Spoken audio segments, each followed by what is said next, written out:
너무 잘합니다. 너무 잘해. 예, 정말 저와 여러분은 복받은 성도인 줄 믿습니다.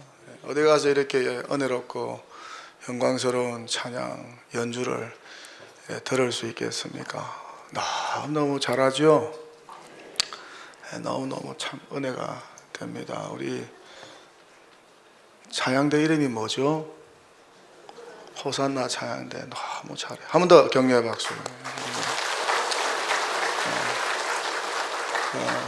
오르간 주자도 잘하시고, 팀파니 주자. 팀파니 있는 교회는 예배 시간에 별로 없어요. 팀파니 연주자는 세계적인 연주자입니다. 이렇게 밴드도 다들 자기 분야에서 잘하는 분들인데 한 번 더 감사하고 영광의 박수 한번 올리겠습니다.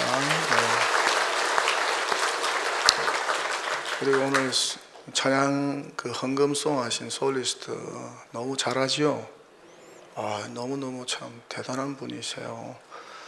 근데 나는 더 대단한 게 수염을 기르고 이렇게 구렛나루도 하고 그래가지고 내가 너무 보기가 좋아서 나도 한번 수염 길러볼까, 구렛나루 한번 해볼까 그런 마음이 들었습니다. 어느 날 제가 수염을 기르고 구렛나루를 하고 강단에서 설교하시더라도 놀라지 마시기를 축원합니다. 너무 멋있어. 오늘 말씀을 보면은 예수님이 잃은 양에 대한 비유의 말씀을 하십니다. 잃은 양, 오래 교회 다닌 분들, 성경을 좀 아는 분은 너무너무 잘 아는 말씀이죠. 어떤 사람이 양 100마리가 있는데 그 중에 하나를 잃으면 어떻게 하겠느냐? 99마리를 들여두고 그 잃은 것을 찾아내기까지 찾아다니지 아니하겠느냐? 또 찾아낸 적 즐거워서 어깨에 메고 집으로 오지 않겠느냐? 그런 후에는 이웃을 불러 모으고 잃은 양을 찾았다고 하면서 나와 함께 즐기자고 하지 않겠느냐? 그런 후에 동네 사람들과 잔치를 벌이지 않겠느냐? 그런 비유의 이야기입니다. 이 비유의 말씀을 하시고 예수님은 청중들에게 묻습니다. 예수님 곁에는 제자들도 있었고 또 세리들도 있었고 창기들도 있었고 또 오늘 본문에는 이야기하는 각종 병든 자들도 있었을 것이고 그리고 자칭 의인이라고 하는 그 당시에 대단한 신앙인이었던 바리새인도 있고 서기관들도 있습니다. 다양한 청중들이 있습니다. 그런 후에 예수님은 다음과 같은 비유의 결론을 내리고 말씀을 하시죠. 내가 너희에게 이르노니 이와 같이 죄인 한 사람이 회개하면 하늘에서는 회개할 것이 없는 의인 99으로 말미암아 기뻐하는 것보다 더 나으니라. 죄인 한 사람이 누구일까요? 또 의인 99은 누구를 지칭하면서 주님께서 말씀을 하셨을까? 그만큼 하나님은 죄인 한 사람이 회개하고 하나님께 돌아오는 것을 기뻐하신다는 말씀입니다. 이렇게 하나님의 관심은 누구에게 더 많이 있다는 겁니까? 의인 99에 있다는 겁니까? 죄인 한 사람에게 있다는 것입니까? 너무 쉬운 질문이죠. 이 세상에는 하나님의 관점에서 볼 때 죄인 아닌 사람이 아무도 없어요. 모두가 다 죄인입니다. 그래서 성경은 모든 사람이 죄를 범하였다고 하죠. 이 죄 때문에 하나님께 가까이 갈 수가 없다고, 하나님이 예비해 놓으신 천국에 갈 수가 없다고 말씀합니다. 의인은 없다, 하나도 없다, 깨닫는 자도 없다, 하나님을 찾는 자도 없다, 선을 행하는 자도 없다, 그들의 목구멍은 열린 무덤이다, 혀로는 속임을 일삼는다, 입술에는 독사의 독이 있다, 입에는 저주와 악독이 가득하다, 발은 피 흘리는데 빠르다. 모든 사람이 죄를 범하였음에 하나님의 영광에 이르지 못하더니. 로마서 3장의 선언입니다. 근데 죄인이었던 저와 여러분 어떻습니까? 하나님께 지금처럼 가까이 오게 되었고 믿음으로 의롭다 하심을 받게 되었습니다. 예수의 피로 의롭다 하심을 받게 되었습니다. 이 믿음으로 구원받아 천국 백성이 되었습니다. 어떻게 이런 신령한 축복을 누리게 된 것일까? 전적인 성령의 도우심이죠. 성령 하나님께서 도우셔서 예수의 십자가가 믿어지고 예수의 부활이 믿어지게 한 것입니다. 그렇게 예수가 믿어져서, 예수가 행한 일이 믿어져서 예수를 주로 고백하고 믿게 되고 중생하여서 거듭나서 하나님의 자녀가 되고, 죄인의 자녀 또 마귀의 자녀가 하나님의 자녀가 되고 의롭게 되어서 구원받는 신령한 복을 얻게 된 것입니다. 전적인 하나님의 은혜죠. 그래서 하나님으로부터 더 이상 죄인이 아니라 어떻습니까? 의롭다 인정함을 받은 의인이 되었습니다. 성도가 되었습니다. 구원받은 천국 백성이 되었습니다. 하나님의 자녀가 되었습니다. 이 구원이 인생이 누릴 수 있는 최고의 신령한 복 아니겠어요? 이거보다 더 큰 복이 또 어디 있겠어요? 7, 80년 인생 살면서 이 구원의 도, 이 구원의 진리를 깨닫고 의인됨의 확신, 구원의 확신, 죄사함의 확신, 천국 영생의 확신을 가지고 산다면 그것이 정말 횡재한 인생이고 가장 축복된 인생이 아닐까. 할렐루야. 믿습니까? 이보다 더 큰 복이 없어요. 그래서 예수 믿는 사람들은 세상에서 가장 큰 복을 이미 받았기 때문에 누리며 살고 너무 감사해서 또 섬기고 봉사하면서 사는 것이죠. 로또 1등 당첨보다 하버드 대학교 입학보다 1000배 만배 더 큰 기쁨이요 축복이요 은혜인 것이 이 신령한 축복, 죄인이 예수 믿어 의롭게 되어 구원받아 하나님의 자녀가 되고 천국 영생을 선물로 받게 된 복인 줄 믿습니다. 이 놀라운 구원의 축복에 감격하고 감사하고 주님의 몸된 교회를 섬기고 봉사하고 있습니다. 주일마다 예배 현장에 이렇게 모여서 다 같은 죄인을 구원하신 하나님의 놀라우신 은혜를 찬양하고 또 예배 드리고 있습니다. 이렇게 구원의 감격과 기쁨으로 예배하고 찬양하는 공동체가 바로 교회라는 것이죠. 구원의 감격과 기쁨으로 모일 때마다 찬양하고 감사하고 설교를 통해서 그 은혜를 리마인드하는 공동체가 바로 교회라는 것이죠. 그렇다면 이후에 교회는 또 어떻게 해야 할까? 이런 구원받은 백성들을 어떻습니까? 찾아 나서야 되겠죠. 모임은 기도하고 찬송하고 흩어지면 어떻습니까? 전도해야 하지 않겠어요? 나처럼 예수님을 모르고 한때는 구원도 모르고 죄사함도 모르고 영생도 모르고 천국과 지옥도 모르고 하나님의 진노와 심판도 모르고 사는 그런 죄인들을 찾아 나서야 하지 않겠어요? 그들을 하나님 앞으로 데리고 와야 하지 않겠어요?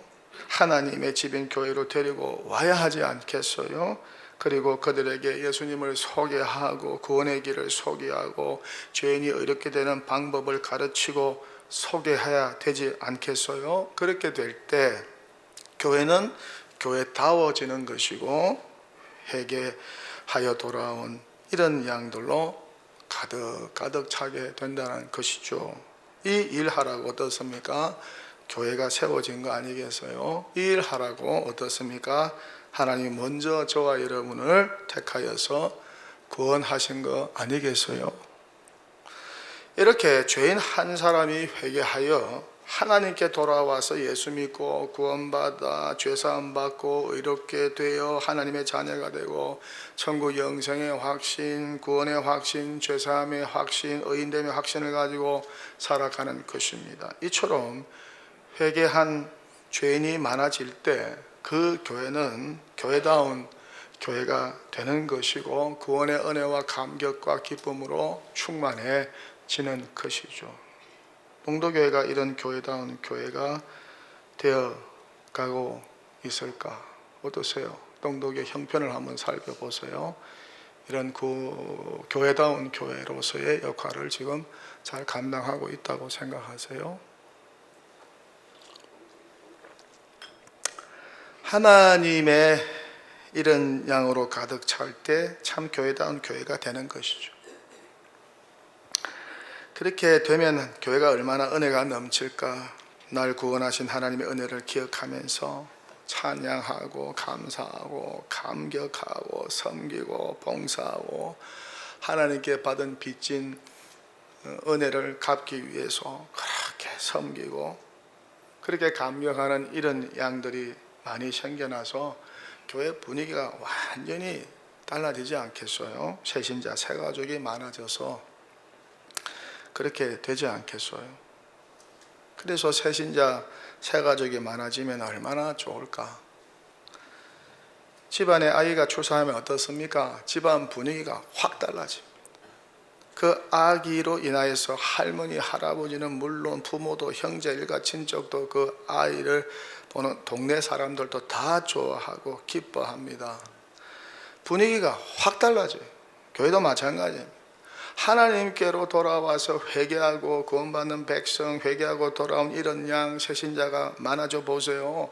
이런 양들이 많아져 보세요. 찾아오는 이런 양들이 많아져 보세요. 그렇게 될 때 교회가 얼마나 기쁘고 좋겠어요. 날마다 잔치집이 아니겠어요?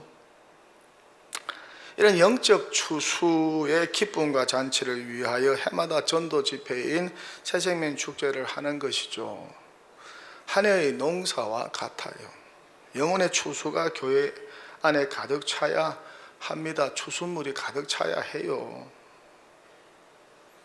그래서 먼저 예수 믿은 성도는 전도자가 되어야 합니다. 추수꾼이 되어야 하지요.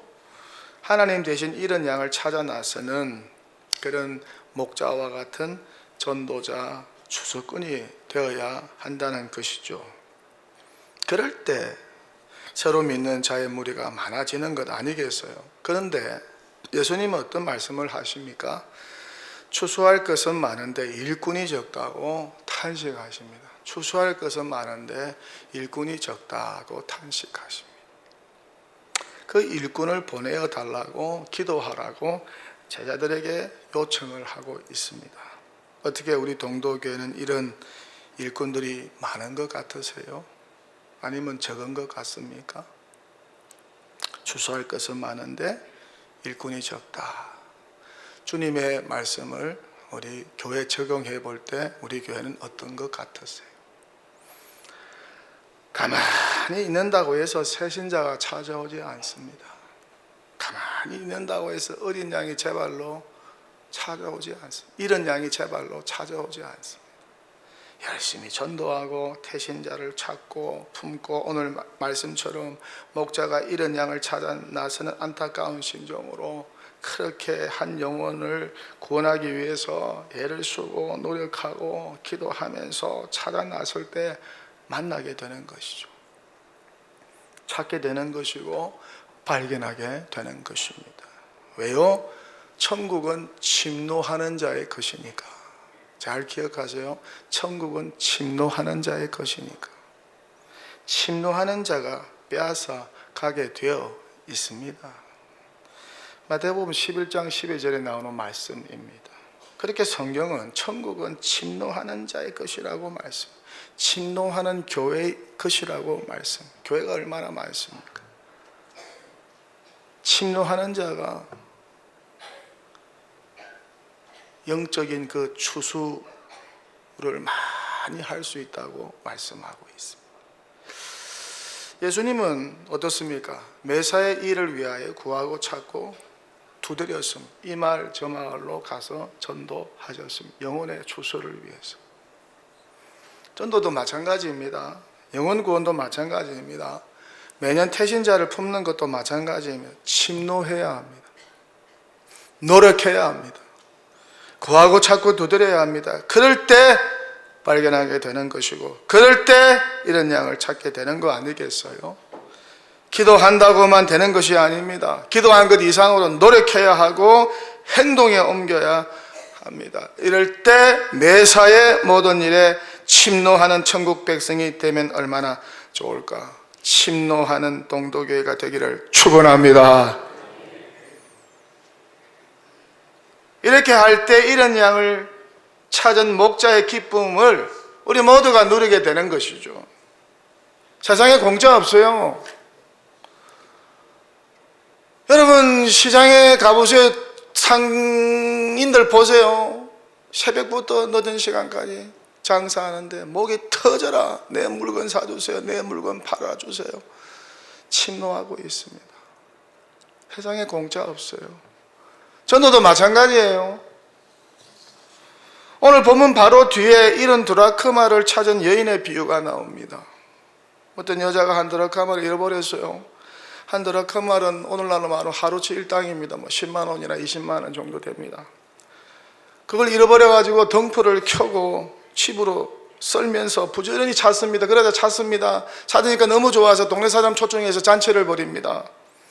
그러면서 이 비유 마지막에 성경은 이런 토를 달고 있습니다. 이와 같이 죄인 한 사람이 회개하면 하나님의 사자들 앞에 기쁨이 되느니라. 또 이 비유 뒤에 우리가 잘 아는 이런 아들을 되찾은 아버지의 비유가 나옵니다. 일명 돌아온 탕자의 비유를 우리가 잘 알고 있잖아요. 아버지의 유산 챙겨서 집 나간 둘째 아들, 그가 다 잃고 아버지 집으로 돌아옵니다. 돌아오니까 아버지가 달려가서 목을 끌어안고 입을 맞춥니다. 잘 왔다고. 그러자 아들은 회개합니다. 아버지 잘못했습니다. 용서해 주세요. 이 아버지는 제일 좋은 옷을 입히고 손에 손깍지를 끼우고 신에는 새 신을 신깁니다. 그리고 기뻐서 살찐 송아지를 잡고 풍악을 울리면서 잔치를 배설합니다. 집 나간 작은 아들이 돌아왔다고 이렇게 잔치를 배설하고 동네 사람들 또 그 집안에 있는 일꾼들을 모아서 잔치를 벌입니다. 이렇게 아버지가 얼마나 작은 아들이 돌아왔다고 기뻐하는지. 그런데 큰아들은 달라요. 이 광경을 보고 큰아들은 화를 냅니다. 아버지, 지금 뭡니까? 이게 뭡니까? 이놈이 어떤 놈인데, 창녀들하고 놀던 놈인데, 가산을 다 탕진한 놈인데, 아버지와 우리가 싫다고 집 버리고 나간 놈인데 뭐 좋다고 이렇게 살찐 송아지까지 잡고 잔치까지 벌이고 풍악을 울리고 있습니까? 아버지, 지금 뭐 하시는 겁니까? 그렇게 화를 내고 역적을 내고 있습니다. 그러자 그때 아버지가 그 큰아들한테 어떻게 말을 합니까? 이렇게 말을 하고 있습니다. 누가복음 15장 32절. 네 동생은 죽었다가 살아났으며 내가 잃었다가 얻었기로 우리가 즐거워하고 기뻐하는 것이 마땅하다 하니라. 이 돌아온 탕자를 품고 이 아들을 위하여 잔치를 배설하면서 기뻐서 어쩔 줄을 모르는 그 아버지의 심정이 바로 우리 하나님 아버지의 심정이라는 것이죠. 바로 저와 여러분을 대신하여 십자가에 죽으시고 부활하신 우리 주님 예수 그리스도의 심정이라는 것이죠. 탕자라도 좋습니다. 창기라도 좋습니다. 세리도 좋습니다. 우리 교회 주변에 단란주점이 많은데 단란주점 사장님도 좋고 직원도 좋습니다. 점쟁이도 많은데 점쟁이도 좋습니다. 노숙인도 많은데 노숙인도 좋습니다. 어떤 죄를 지었는지 상관이 없어요. 과거가 상관이 없어요. 그가 누구라도 하나님 집으로 나와서 회개하여 하나님의 자녀가 된다면 이보다 더 기쁜 일이 또 어디 있을까? 누구보다 하나님 아버지가 가장 기뻐하신다고 말씀을 하고 있습니다. 그런데 이 큰아들은 돌아온 탕자를 싫어했습니다. 돌아온 자기 동생을 싫어했습니다. 아버지가 동생에게 잔치를 베풀고 좋게 대우하는 것이 너무 싫습니다. 이 큰아들이 누구일까요? 바리새인과 서기관들 아니겠어요? 자칭 하나님의 선민이요 자칭 의인으로 생각한 유대인, 그래서 예수님은 죄인과 창교와 세리들과 식사하고 그들을 영접하고 교제하는 것이 그렇게 보기 싫은 거예요. 자신들의 관점에서는 이들은 구원받지 못할 저주받은 인생들이라고 낙인 찍어 버렸어요. 자기들과 같은 의인하고는 상종할 수 없는 죄인들로 하대를 한 것입니다. 그들을 보면은요, 바리새인과 서기관들은 방향을 돌려서 딴 곳으로 갔어요. 더럽다고. 근데 유대인 예수님이 이들을 사랑하고 품은 것이죠. 식사까지 합니다. 죄인을 영접합니다. 이들에게 하나님 나라를 전합니다. 이들도 구원받을 수 있다고 합니다. 누구든지 예수 믿으면 구원받을 수 있다고, 이방인이어도 괜찮다고, 세리요 창기라도 괜찮다고, 가늠한 자로 괜찮다고. 주님은 가늠한 자를 용서해 주셨어요. 하나님 앞에 돌아와서 자신이 죄인인 것을 인정하고 회개하기만 하면 의롭게 된다고, 하나님의 자녀가 된다고, 구원받는 하나님의 백성이 된다고, 천국 백성이 된다고, 영생을 소유하게 된다고 그렇게 말씀하니까 이 바리새인들과 서기관들이 싫은 겁니다. 아니, 저렇게 행실이 더러운 인간이 어떻게 구원을 받느냐며 반감을 가집니다. 나중에는 예수님을 죽이려고 했죠. 유대인을 대표하는 바리새인들과 서기관들의 구원관은 무엇일까? 여러분, 바리새인들과 서기관들의 구원관이 무엇인 것 같습니까? 행위입니다. 행위. 율법을 준수하고 선한 행위를 하고 공로를 쌓는 것입니다. 철저한 인간의 행위에 기반하고 있습니다. 그럴 때 죄가 상쇄되고 없어져서 구원받는다고 믿고 있었습니다. 전적인 행위 구원입니다. 그런데 예수님은 정반대의 말씀을 하신 것이죠. 구원에 있어서 그런 행위가 필요 없다. 하나님 앞에 회개하고 예수 믿기만 하면 구원받는다고, 제사함 받고 중생하고 거듭나서 새 사람이 된다고, 새로운 피조물이 된다고, 의롭게 된다고, 구원받은 주의 자녀가 되고 백성이 된다고 말씀합니다. 이렇게 믿음의 법을 선포합니다. 그러니까 이 바리새인과 서기관들이 열불이 난 겁니다. 율법의 준수로 인하여 구원받는 것이 아니라 믿음으로 구원받는 것이다. 그렇게 주님께서 가르쳤어요. 여러분, 구원은 절대 행위로, 인간의 공로로 되는 것이 아닙니다.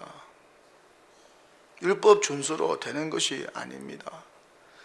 인간의 어떤 선한 행위로 되는 것이 아니에요.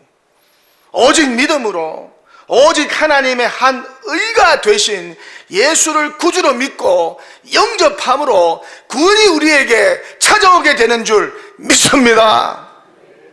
이 구원관에 대해서 흔들리지 마세요. 예수 안에 있는 하나님의 의를 믿음으로 하나님으로부터 의롭다 인정함을 받아서 죄인된 저와 여러분이 구원받게 된 것입니다. 이에 대해 로마서 3장 이렇게 말씀하고 있죠. 이제는 율법 외에 하나님 한 의가 나타났으니, 하나님 한 의가 바로 예수 그리스도라는 말씀입니다. 하나님의 한 의가 나타났으니 율법과 선지자들에게 증거를 받은 것이라. 곧 예수 그리스도를 믿음으로 말미암아 모든 믿는 자에게 미치는 영향이 가는 하나님의 의인이 차별이 없느니라. 기독교 외에 모든 종교는 구원에 있어서 인간의 행위를 강조합니다.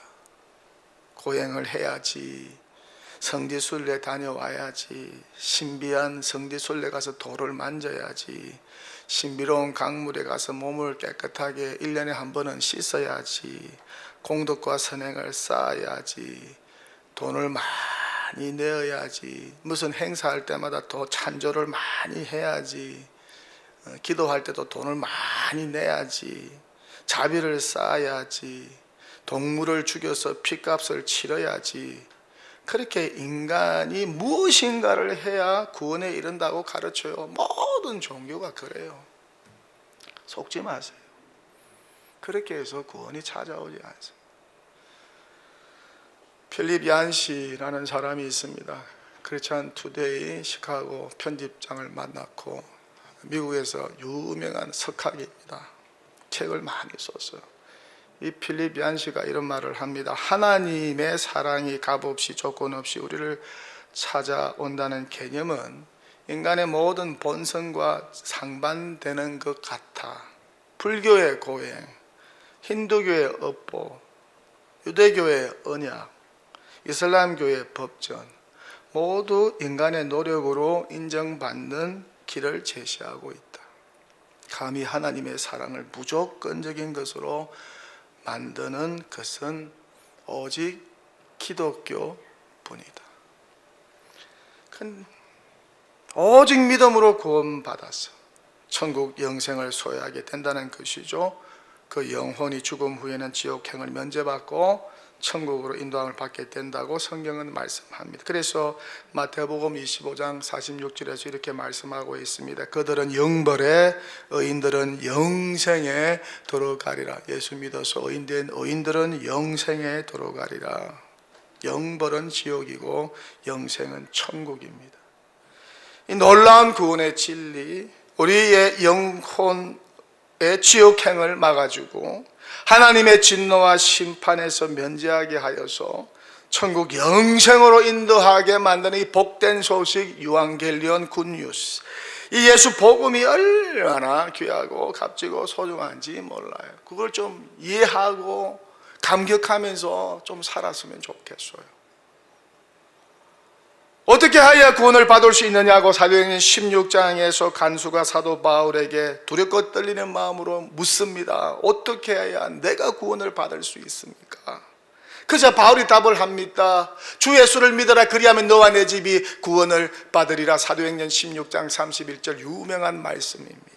이 진리를 간수가 믿고 가족들에게 전하자 모든 가족이 믿고 세례를 받습니다. 그렇게 간수와 온 집안이 하나님을 믿고 구원받는 놀라운 기사가 기록되어 있습니다. 주 예수를 믿어라, 그리하면 너와 내 집이 구원을 받으리라. 얼마나 간단하고 심플합니까? 이렇게 간단하고 명확합니까? 죄인이 의인되는 길이 얼마나 심플하고 간단합니까? 구원의 방식이 어렵고 복잡하지 않아요. 난해하지 않아요. 이렇게 복음은 아주 심플합니다. 진리는 이렇게 심플합니다. 간단 명료합니다. 확실합니다. 쉽습니다. 복잡하지 않습니다. 난해하지도 않습니다. 주 예수를 믿으라, 그리하면 너와 내 집이 구원을 받으리라. 얼마나 명확하고 확실합니까? 그런데 진리 아닌 곳에 가면요, 가르치는 거 보면 너무나 복잡하고 난해하고 이게 무슨 말하는지 모릅니다. 그 전부 다 거짓이고 사기입니다. 진리는 절대 복잡하지 않아요. 간단하고 명료합니다. 주 예수를 믿어라, 그리하면 너와 내 집이 구원을 받으리라. 이 복음의 말씀을 듣고 저와 여러분도 예수 믿고 구원받은 줄 믿습니다. 그렇다면 이제 우리는 어떻게 해야 할까요? 이 좋은 소식을 바리새인과 서기관들처럼 우리만 간직하고 살아야 할까요? 바리새인들과 서기관들처럼 영혼 구원에 전혀 무관심하고 이런 양 찾는 일에도 무관심한 것처럼 우리도 그렇게 무관심으로 일관하며 살아야 할까요? 나만 구원받았으면 됐지, 나만 하나님의 자녀가 되었으면 됐지, 하나님의 백성이 되었으면 됐지, 나만 천국 영생을 얻었으면 됐지, 꼭 전도해야 하나? 불편하게 꼭 매년마다 태신자를 품어야 하나? 불편하게 꼭 매년마다 태신자를 작정하여 제출해야 하나? 우리만 좋으면 됐지, 꼭 다른 사람 우리 교회에 데리고 와야 하나? 더럽고 냄새나고 지저분한 사람들 데리고 와야 하나? 우리만 잘 먹고 잘 살면 되지, 우리만 편하면 되지, 우리만 구원받으면 되지. 그런 마음을 혹 가지고 있는 분은 아무도 안 계시겠죠. 근데 바리새인들과 서기관들은 그랬다는 거예요. 우리가 구원받은 이후 평생 감당해야 할 사명은 명확합니다. 예수님처럼 전도자가 되는 것입니다. 전도자로 사는 것입니다. 이 마을 저 마을 돌아다니면서 예수님처럼 복음 전하는 전도자, 예수 전도자로 사는 것입니다. 그렇게 전도에 올인하며 살라고 저와 여러분을 먼저 하나님이 택하시고 불러주시고 죄인들을 의인 삼아 주셨어요. 우리 주변에 하나님의 이런 양들이 널려 있습니다. 교회 주변 시장에 산책할 때마다 그런 마음이 들어요. 매일 저는 산책을 합니다. 저 영혼이, 시장을 찾는 저 수많은 영혼이 다 천국으로 가야 하는데, 지옥 가면 안 되는데, 동도교회에 와서 예수 복음 소식 듣고 다 회개하여 구원받아 다 천국 가야 하는데, 그런 안타까운 마음을 갖고 늘 기도하면서 산책을 합니다. 저들을 어떻게 전도할까? 저들을 어떻게 구원할까? 저 수많은 사람들을 어떻게 하면 교회로 인도할까? 그런 근심과 고민을 늘 하고 있습니다. 아마 여러분도 같은 생각을 하고 있을 줄 믿습니다. 인생 얼마 남지 않았습니다. 금방입니다. 인생은 하숙집입니다. 나그네입니다. 천국과 지옥의 갈림길이 그리 멀지 않았어요. 가까이 오고 있어요. 한 발걸음이, 한 선택이 그 영혼의 천국과 지옥의 갈림길이 될 것입니다. 그래도 우리는 선택을 잘했어요. 한 번 죽는 것은 사람에게 정해진 것이요, 한 번은 죽게 되어 있어요. 그걸로 끝이 아닙니다. 이후에는 하나님의 심판이 기다리고 있습니다. 둘째 사망이 있습니다. 둘째 사망을 당하면 지옥행이죠. 얼마나 불행할까요? 저와 여러분은 모두가 다 천국 가이드로 명을 받았습니다. 그 영혼이 지옥을 향하여 가는 이들에게 천국의 이정표를 알려주는 천국 가이드로 명받은 줄 믿습니다. 우리 모두 영혼 구원과 하나님의 이런 양을 찾는 일에, 죄인 한 사람을 찾는 일에 한 마음 한 뜻이 되면 얼마나 좋을까. 이를 위하여 각자가 태신자를 품고 작정하고 11월 3일 새생명 축제 때까지 기도하는 일에도 한 마음 되고 한 뜻 되면 얼마나 좋을까. 그렇게 한 영혼이라도 주님께 더 인도하는 복된 전도자, 하나님을 대신하여 죄인 한 사람을 회개시키는 일에 예수님의 마음을 품은 목자와 같은 전도자가 되면 얼마나 좋을까. 그런 일꾼들이 교회 안에 많아지면 얼마나 좋을까. 이런 은혜와 축복이 동도교회와 늘 함께 하시기를 축원합니다. 축원합니다. 할렐루야.